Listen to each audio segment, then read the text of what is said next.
पति के साथ भोजन करती है दुष्ट स्त्री, इसकी बहुत बड़ी सजा मिलेगी तुझे।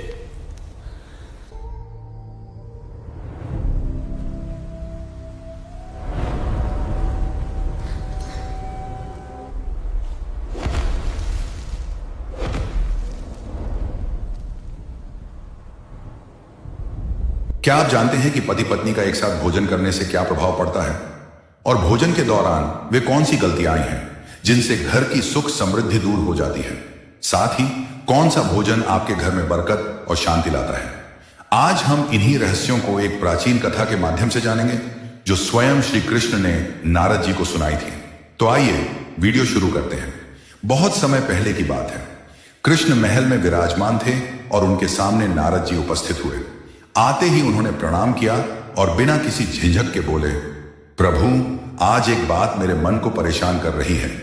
कृष्ण ने उन्हें बैठने का संकेत दिया और शांत स्वर में कहा, कहिए नारद, आप तो हमेशा सीधे विषय पर आते हैं। नारद जी ने कहा, पृथ्वी लोक में मैंने कई घरों में देखा कि स्त्रियां पति के साथ एक ही थाली में भोजन कर लेती हैं। कई बार तो समय, दिशा और शुद्धता जैसी बातों का ध्यान भी नहीं रखती। कुछ तो पति से पहले ही खाने बैठ जाती हैं। मुझे समझ नहीं आ रहा कि यह ठीक है या गलत। कृष्ण ने हल्की मुस्कान के साथ कहा, नारद, भोजन की मर्यादा बहुत सूक्ष्म विषय है। इसे साधारण बात समझना ही सबसे बड़ी भूल है। नारद ने तुरंत पूछा, तो फिर इसका सही उत्तर क्या है प्रभु? पति और पत्नी को कैसे भोजन करना चाहिए? कृष्ण बोले, इसका उत्तर सीधे शब्दों में देने से तुम्हारी जिज्ञासा शांत नहीं होगी। इसके पीछे एक गहरी शिक्षा है। मैं तुम्हें एक पुरानी कथा सुनाता हूं। बहुत समय पहले एक नगर में एक सेठ रहता था, पर उससे ज्यादा उसके सौम्य स्वभाव और धर्मपरायण जीवन के लिए सम्मान करते थे। वह किसी पर तेज नहीं उठाता था, हर बात सोच समझकर करता था, और व्यापार में उसकी बुद्धि इतनी साफ थी कि लोग उसके सुझाव को अंतिम मान लेते थे। उसकी पत्नी भी उसी के समान सरल, विनम्र और धर्मपालक थी। वह हर दिन ब्रह्म मुहूर्त में उठती, घर का वातावरण शांति से भर देती, भगवान का स्मरण करती और उसके बाद ही किसी अन्य काम को हाथ लगाती। नगर की स्त्रियां उसे आदर्श मानती थीं और उसके आचरण को देखकर अपने घरों में भी व्यवस्था बनाती थीं। उनके घर में कभी धन की कमी नहीं हुई, कभी कलह नहीं हुई। चाहे कैसी भी परिस्थिति बाहर हो, भीतर का माहौल हमेशा संतुलित और शांत रहता था। ऐसा माना जाता था कि सेठ और उसकी पत्नी दोनों भगवान विष्णु के सच्चे भक्त थे और उनकी भक्ति ही उनके परिवार की मजबूती का आधार थी। लोग कहते थे कि जिस घर में सुबह से शाम तक नियम और मर्यादा का पालन हो, वहां लक्ष्मी का वास स्वयं हो जाता है। यही कारण था कि उस घर में सुख, समृद्धि और खुशहाली हर समय विद्यमान रहती थी। लेकिन इस बड़े सौभाग्य के बीच एक कमी थी, और वह थी संतान का अभाव। दोनों मन में पुत्र की इच्छा रखते थे, पर चाह कर भी यह सुख उन्हें नहीं मिला था। समय बीतता गया, वर्षों बीत गए, पर संतान का सुख दूर ही रहा। लोग कहते थे कि इतना पुण्य करने वाला दंपत्ति यदि संतान से वंचित रह जाए तो अवश्य ही इसका रहस्य किसी गहरे कर्म में है। पर सेठ और उसकी पत्नी कभी किसी से शिकायत नहीं करते थे।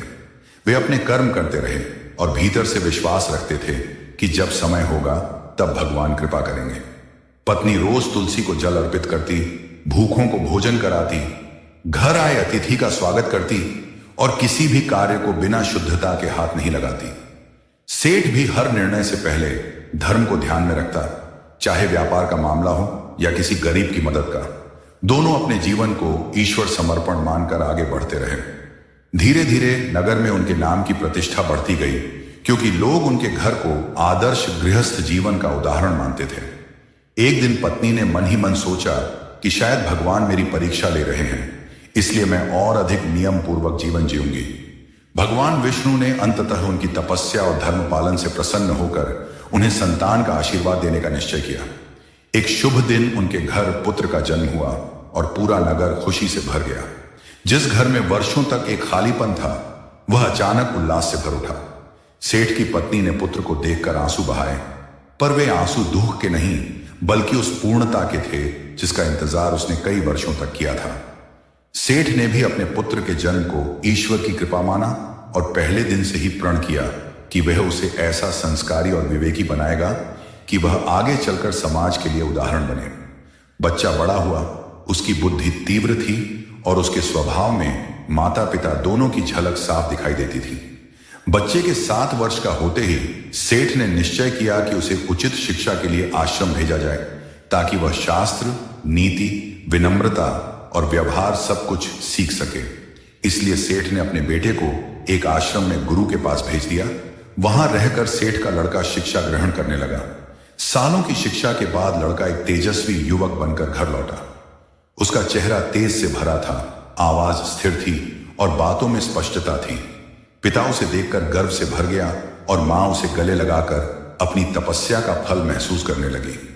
उसके लौटने के कुछ ही समय बाद सेठ ने उसके विवाह का विचार किया और एक सुशील, संस्कारी कुल की लड़की का चयन कर लिया। पूरे नगर में शादी की चर्चा फैल गई और विवाह बड़े धूमधाम से संपन्न हुआ। बहू घर आई, घर वालों ने उसे सम्मान दिया और गृहस्थ जीवन की जिम्मेदारियां सौंप दी। बहू के आने के बाद कुछ दिनों तक घर वातावरण हल्का और सुखद बना रहा। सास ने उसे हर बात धीरे धीरे सिखानी शुरू की और बहू भी हां में हां मिलाती रहती। लेकिन जैसे ही विवाह के शुरुआती दिन बीते, उसका अपना स्वभाव उभरने लगा। वह घर में प्रचलित नियमों को गंभीरता से नहीं लेती थी। सुबह उठने का समय अनियमित होने लगा, जबकि इस घर में ब्रह्म मुहूर्त का बड़ा महत्व था। सास उसे समझाती कि यह समय देवताओं का होता है और इस समय उठने से मन, शरीर और घर तीनों को शांति मिलती है। लेकिन बहू इसे आधुनिकता के हिसाब से बेकार की पाबंदी समझती। उसे लगता कि जब मन हो तब उठना ही ठीक है। धीरे धीरे उसकी आदतें बदलने लगीं और उसके साथ ही घर की दिनचर्या भी डगमगाने लगी। समस्या तब और बढ़ी जब बात भोजन की शुद्धता पर आई। कई बार अपने कमरे से सीधे रसोई में चली जाती, बिना हाथ मुंह धोए। कभी किसी भी दिशा में बैठकर खाना शुरू कर देती। सास ने अनेक बार समझाया कि भोजन पूर्व या उत्तर दिशा की ओर मुख करके करना चाहिए, क्योंकि इससे शरीर और मन दोनों संतुलित रहते हैं। उन्होंने यह भी बताया कि खाना शुरू करने से पहले अन्नपूर्णा माता को धन्यवाद देना चाहिए और भूखे जीवों के लिए प्रार्थना करना घर की संपन्नता बढ़ाता है। लेकिन बहू इन बातों को अनसुना कर देती। धीरे धीरे बहू की एक और आदत सामने आई, जिसने सास को चिंता में डाल दिया। वह कई बार अपने पति के साथ एक ही थाली में बैठकर खाना खाने लगती। कभी वह पति से पहले खाना शुरू कर देती। सास ने उसे धीरे से समझाया कि एक ही थाली में खाना शास्त्रीय दृष्टि से उचित नहीं माना जाता और गृहस्थ जीवन के संतुलन को बिगाड़ता है। पति से पहले भोजन करना भी अशुभ माना जाता है, क्योंकि इससे घर की लक्ष्मी शक्तियां कमजोर हो जाती हैं। लेकिन बहू इन बातों को पुराने जमाने की सोच कहकर टाल देती। समय बीतता गया और बहू की गलतियां बढ़ती गईं, जबकि परिवार अंदर ही अंदर चिंतित होता गया। सेठ का बेटा भी कई बार उसे समझाता कि मां कह रही हो तो उसका कोई अर्थ होगा, लेकिन बहू इसे सास की पुरानी आदत समझकर अनदेखा कर देती। धीरे धीरे बेटा भी असमंजस में पड़ गया। एक ओर मां की चिंता, दूसरी ओर पत्नी की नाराजगी। धीरे धीरे घर की शांति डगमगाने लगी। पहले जहां सुबह तुलसी चौरे से घंटी की मधुर ध्वनि आती थी, वहां अब बहू की उदासीनता ने एक अजीब सी चुप्पी पैदा कर दी। घर में मौजूद सकारात्मक ऊर्जा धीरे धीरे कम होने लगी। कुछ ही समय बाद इसका असर व्यापार पर भी दिखने लगा। सेठ का काम, जो पहले बिना किसी बाधा के चलता था, अब रुकावटों से भरने लगा। अब बिना कारण काम बिगड़ने लगा। लाभ की जगह घाटा आने लगा।